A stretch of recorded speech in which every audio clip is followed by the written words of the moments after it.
এই মুহূর্তে সারা দেশের মানুষ অনেক সমস্যা আছে, তার মধ্যে একটি হলো বিদ্যুৎ।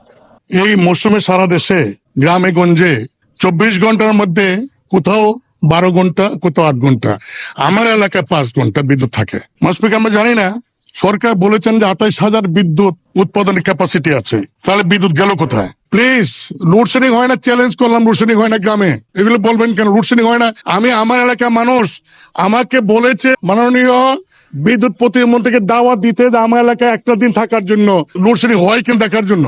মানে স্পিকার, আমার প্রশ্ন আরেক জায়গায়, সেটা হলো যে সমস্ত বিদ্যুৎ উৎপাদন কেন্দ্র আছে ভাড়া, তাদের সক্ষমতার 41% সক্ষমতার থাকা সত্ত্বেও বসে আছে, এবং 22-23 আর্থিক বছরে এই বসে থাকার কারণে ভাড়া বাবদ 26,000 কোটি টাকা দেওয়া হয়েছে।